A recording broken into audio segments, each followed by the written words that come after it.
अब आगे देखो, ये परमात्मा अतिथि की भूमिका बता रहा है। 8 सितंबर 1951 के दिन परमपिता परमेश्वर सतगुरु रामपाल जी भगवान जो आए हैं, प्रकट हुए हैं, वो कौन सी स्थिति में प्रकट हुए हैं? अब देखो, बहुत सारे भाई बहन ये सोच बैठते हैं कि भाई परमात्मा तो वो होता है जो कमल के फूल पे आता है, जो किसी तालाब में जो कमल के फूल पे आता है वही होता है परमात्मा, जो कवारी गाय का दूध पीता है वही होता है परमात्मा। ऐसा नहीं है। गुरुजी ने बताया कि वो परमात्मा चारों युगों में एक एक लीला किसी भी तालाब में विकसित कमल के फूल के ऊपर शिशु रूप में प्रकट होने की करता है। क्यों करता है? क्या परमात्मा एक युग में एक बार ही आता है? परमात्मा तो पता नहीं कितनी बार आता है यहां पे, लेकिन चारों युगों में एक एक जीवन पूरा शिशु रूप से लेके और जल में कमल के फूल पे प्रकट होने की लीला वो परमात्मा मात्र इसलिए करता है क्योंकि वेदों में उस परमात्मा का आना इसी प्रकार से लिखा हुआ है। तो वेदों में लिखी हुई उस बात को सत्य साबित करने के लिए उस परमात्मा ने हर युग में एक बार वो लीला करनी पड़ती है। बाकी तो गरीबदास जी महाराज जी भी खुद कबीर परमात्मा थे ना। और काशी में जो केशव बंजार आया था वो कौन था?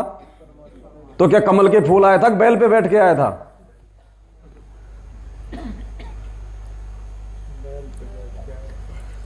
नानक जी को बेई नदी पे आके मिला वो कौन था? धर्मदास जी को जो मथुरा में मिला वो कौन था? तो वो जो वेदों में जो परमेश्वर की जो महिमा लिखी हुई है, उस महिमा को सत्य साबित करने के लिए चारों युगों में मात्र एक बार उस परमात्मा ने ऐसी लीला करनी पड़ती है, अन्यथा उस परमेश्वर को उस कमल के फूल पे आने की कोई आवश्यकता नहीं है। तो 8 सितंबर 1951 के दिन जो परमेश्वर आए हैं इस पृथ्वी पे, सतगुरु रामपाल जी भगवान के रूप में, वो अतिथि रूप में आए। एक रूप उस परमेश्वर का यहां पे आने का अतिथि रूप भी है।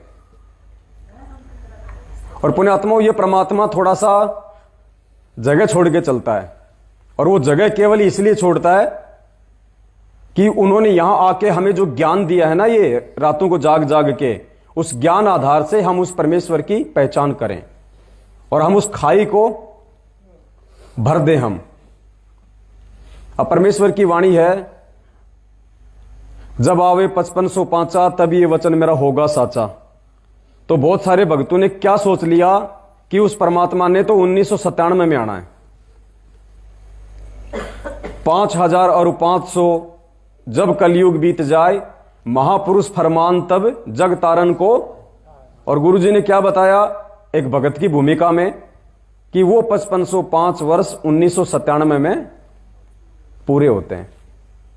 तो हमने ये सोच लिया कि वो कबीर परमात्मा तो 1997 में ही आएगा, लेकिन ऐसा नहीं है। हमारे गुरुजी ने हर बात का प्रमाण दिया ना।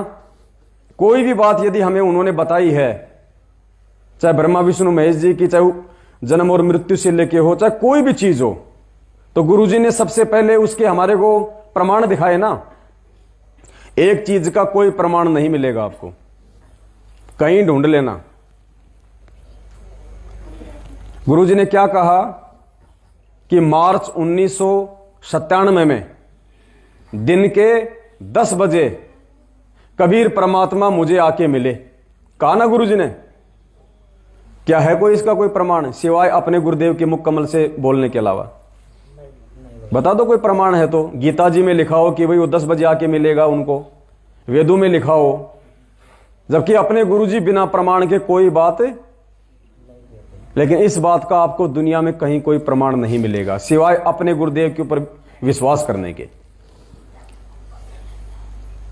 खुद ये परमात्मा 8 सितंबर को ही धरती पे आ चुका था, लेकिन वो 97 वाली जो बात थी वो परमात्मा ने भेद रखना था। वेदों में कबीर सागर में लिखी हुई उस बात को सत्य साबित करने के लिए धर्मदास जी के माध्यम से परमात्मा ने लिखवाया था ना कबीर सागर में। तो मालिक ने उस वाणी को सत्य साबित करने के लिए कि 5000 और 500 जब कलयुग बीत जाए, महापुरुष फरमान तब जग तारन को आए। उस वाणी को सत्य साबित करने के लिए ही गुरुदेव ने गहरी नजर गीता पेज नंबर 538 पे यह बात उन्होंने लिखी, वरना इसका कहीं कोई प्रमाण नहीं है। और कोई प्रमाण नहीं है तो मतलब कोई कबीर नहीं आया। जब खुद वो कबीर इस धरती पे प्रकट है, दूसरा कबीर और कौन आएगा। और दूसरी बात, अब आप जो वीडियो देखेंगे परमात्मा का, वो है उस परमेश्वर के अतिथि रूप में आने का, कि वो परमात्मा अतिथि रूप में भी प्रकट होता है। अतिथि का मतलब इसमें क्या बताया गुरुजी ने, जिसके आने की कोई भी तिथि निश्चित, उसको क्या कहते हैं, अतिथि रूप।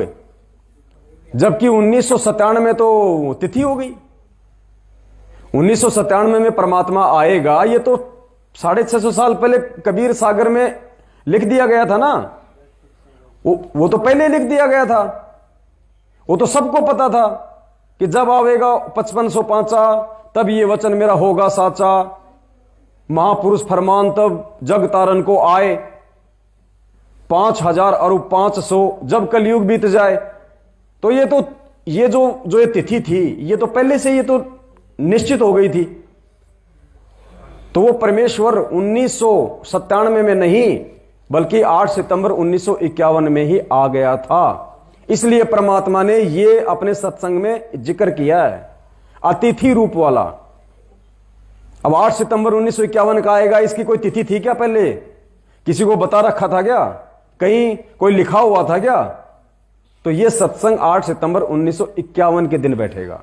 नंबर 1 में 2 बार गवाही दी है, परमात्मा सशरीर है और उस परमेश्वर का सबका धारण पोषण करने के लिए भी शरीर है, जो तीनों लोकों में प्रवेश करके सबका धारण पोषण करता है, वो भी एक अन्य शरीर है।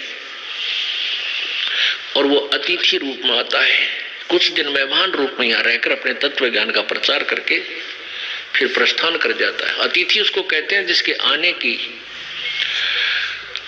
तिथि पूर्व निर्धारित ना हो, अचानक आ जाए। अतिथि किसको कहते हैं? जिसके आने की तिथि पूर्व निर्धारित ना हो, अचानक आ जाए। तो भाई 1997 वाली जो तिथि थी वो तो पूर्व निर्धारित थी, लेकिन 8 सितंबर वाली तिथि पहले से निर्धारित, इसलिए वो परमात्मा 8 सितंबर 1951 के दिन इस पृथ्वी पे आ चुके थे। और 1997 में भी यदि परमात्मा आएगा तो ऐसा तो है नहीं कि 1997 में एकदम से 6 फुट का होकर खड़ा हो जाएगा। अगर 1997 में आएगा तो फिर वो बच्चे रूप में आएगा, तो फिर कौन है परमात्मा? देखा किसने फिर? तो ये परमेश्वर 8 सितंबर 1951 के दिन ही अतिथि रूप वाली भूमिका में इस पृथ्वी पे आप और हमारे लिए आ चुका था।